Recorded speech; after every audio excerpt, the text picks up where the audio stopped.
बिहार के छपरा शहर के राजेंद्र स्टेडियम में लोक जनशक्ति पार्टी की ओर से नवसंकल्प महासभा का आयोजन किया गया।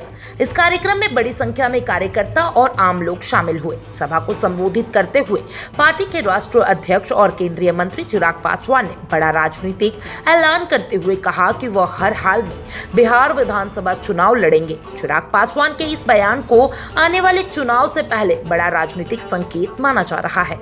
सभा में मौजूदा हजारों लोगों के बीच चिराग ने साफ साफ कहा, जब मैं बिहार में आकर लोगों के लिए काम करना चाहता हूं तो कुछ लोगों को तकलीफ होती है।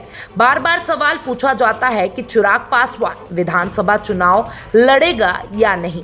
आज मैं सारण की पावन धरती से ऐलान करता हूं कि मैं चुनाव लड़ूंगा। उन्होंने ये भी कहा कि वह बिहारी फर्स्ट के विजन को लेकर लगातार मेहनत कर रहे हैं और जब तक उस लक्ष्य को हासिल नहीं कर लेते तब तक चैन से नहीं बैठेंगे। सभा के दौरान चिराग पासवान ने विपक्ष पर जमकर निशाना साधते हुए कहा कि चुनाव आते ही कई नेता और पार्टियां जनता को भ्रमित करने का काम करती है। उन्होंने उदाहरण देते हुए कहा कि लोकसभा चुनाव के समय अफवाह फैलाई गई थी कि अगर पीएम मोदी को तीसरी बार मौका मिला तो आरक्षण खत्म कर दिया जाएगा, संविधान खतरे में पड़ जाएगा। लेकिन आज केंद्र सरकार को 1 साल हो चुका है, कोई आरक्षण नहीं हटा, ना ही संविधान बदला गया। उन्होंने लोगों से अपील की है कि ऐसे झूठे प्रचार और अफवाहों से सावधान रहे और सही सोच के साथ मतदान करें। बिहार में बेरोजगारी और पलायन को लेकर चिराग पासवान ने आरजेडी और कांग्रेस पर हमला बोला। उन्होंने कहा, बिहार के लोग अपने घर से दूर दूसरे राज्य में रोजी रोटी के लिए जाते हैं। हम चाहते हैं कि बिहार में ऐसी सरकार बने जो लोगों को उनके अपने गांव, शहर और प्रखंड में रोजगार दे सके।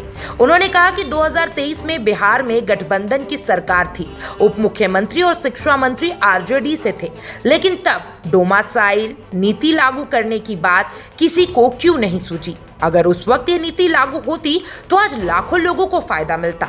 पटना में हाल ही में कारोबारी गोपाल खेमका की हत्या को लेकर चिराग पासवान ने नीतीश सरकार पर सीधा हमला बोला। उन्होंने कहा कि हम सुशासन की सरकार के साथ है, लेकिन अगर सुशासन के नाम पर इस तरह की घटनाएं होंगी तो ये चिंता की बात है।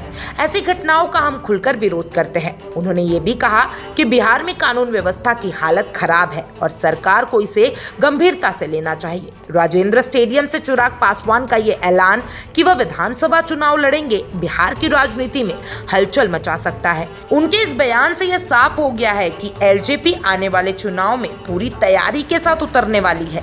वहीं चिराग पासवान ने विपक्ष और नीतीश सरकार दोनों को आड़े हाथों लेते हुए ये संदेश देने की कोशिश की है कि उनकी पार्टी सिर्फ चुनाव लड़ने के लिए नहीं बल्कि बदलाव लाने के लिए मैदान में आई है।